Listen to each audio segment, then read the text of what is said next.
Margaret Thompson had worn the same strand of pearls for 43 years. They'd been a gift from her late husband, Robert, on their wedding day. Now, at 68, she touched them absently as she sat in her living room, waiting for a phone call that would never come. Her son, David, had stopped returning her calls 3 months ago. His new wife, Vanessa, had seen to that. Margaret understood how these things happened. She'd watched it unfold slowly, like a flower closing at dusk. Fast, the Sunday dinners became every other week, then once a month. Then nothing at all. She'd tried to be kind to Vanessa. She really had. But kindness, Margaret learned, wasn't always enough when someone had already decided you were the enemy. The phone rang at 10:30 on a Tuesday night. Margaret's heart jumped. She reached for it with trembling hands.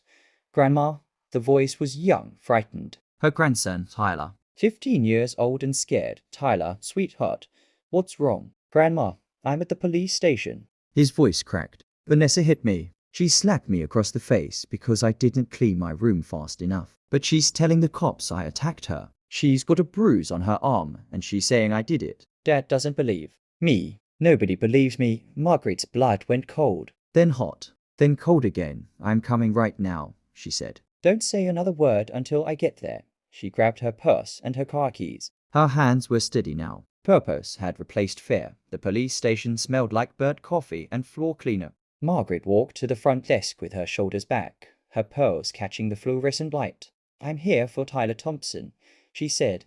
The desk sergeant looked up. He was young, maybe 30, with kind eyes. Are you his grandmother? I am. He glanced at his computer screen, then back at her. His expression shifted. Something had changed in his face. Ma'am, he said quietly. Could you come with me for a moment? He led her down a hallway to a small office. Tyler was sitting inside, his left cheek red and swollen. Margaret's heart broke and hardened at the same time. Grandma. Tyler stood up and she pulled him into her arms. It's all right, sweetheart. It's going to be all right. The officer closed the door behind them. Ma'am, I need to tell you something. The stepmother, Mrs. Thompson. When she came in to file her report, she was very insistent, very detailed about the attack she claimed happened. Margaret waited. But we have body cameras now. My partner and I responded to the domestic disturbance call. We recorded everything from the moment we entered the house. He paused. Tyler's story matches what we saw. The stepmother's doesn't. Margaret felt the tears come then. Relief. Gratitude. Justice on the recording. We can hear her admitting to hitting him. She didn't know we were recording yet. We'd just walked in. The officer's jaw tightened. She was coaching the boy to lie when we arrived. Telling him if he said anything, she'd make sure his father sent him away. Where's my son? Margaret asked in the waiting room. With his wife. Margaret nodded slowly. May I take Tyler home with me tonight? We were hoping you'd ask. We're filing charges against Mrs. Thompson. Tyler shouldn't be in that house. Right now. Margaret walked into the waiting room with Tyler at her side. David jumped up when he saw them. Vanessa stayed seated, her arms crossed, her expression cold. David looked older than his 42 years. Tired. Worn down. MOM, what are you doing here? Your son called me, Margaret said calmly. Because he was scared and alone, Vanessa says. I know what Vanessa says. Margaret's voice was gentle but firm. The police know what actually happened, David. They have it on camera. She watched her son's face change as the words sank in. Confusion, then understanding, then horror. Vanessa stood up quickly. This is ridiculous. The kid is lying, and now he's got his grandmother, the body camera footage. The desk sergeant interrupted, stepping into the room. Shows everything, Mrs. Thompson, including you striking the minor in the face, including you attempting to coerce him into making a false statement. The color drained from Vanessa's face. David turned to look at his wife. Really look at her. Margaret saw the moment something broke inside her son. The moment he saw what he'd been refusing to see for months. Tyler, David said hoarsely. Did she hit you? Yes, Dad. Tyler's voice was small. She's been hitting me for 6 months. I tried to tell you, but you never believed. Me. David's face crumpled. He looked at his mother. Not tonight, Margaret said softly. Tonight, Tyler comes home with me. Tomorrow, you and I will talk. But right now, your son needs to feel safe. She took Tyler's hand and walked toward the door. Behind her, she heard Vanessa's voice rising in anger. Heard the sergeant reading her rights. Heard David's broken sobs. Margaret kept walking. At home, Margaret made hot chocolate the old way, with milk and cocoa powder and just a little vanilla. Tyler sat at her kitchen table, the same table where David had done his homework 30 years ago. Grandma, Tyler said. I'm sorry I didn't call you sooner. Oh, sweetheart.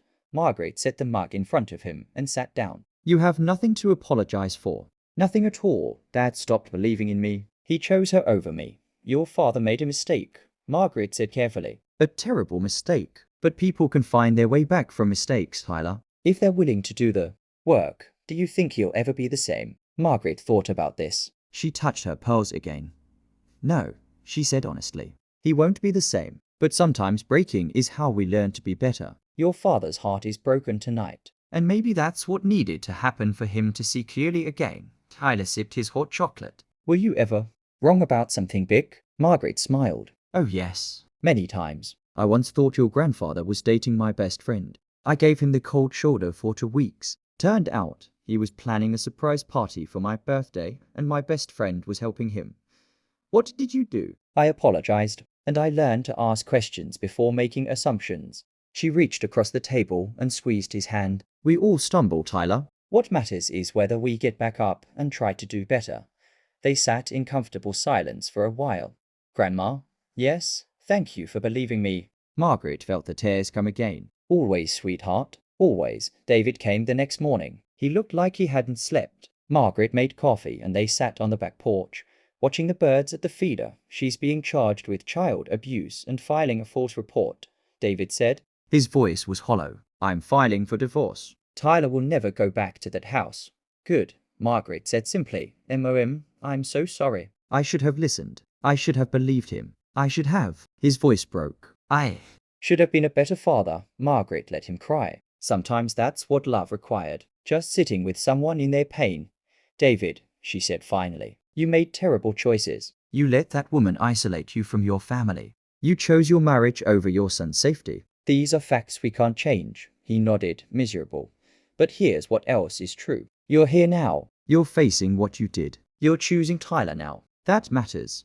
Does it? After everything? Yes, Margaret said firmly. It does. Tyler needs to see that adults can admit when they're wrong. He needs to see that making mistakes doesn't mean you're beyond forgiveness. But David, she turned to look at him directly. You have to earn that forgiveness. Not just from Tyler, from yourself.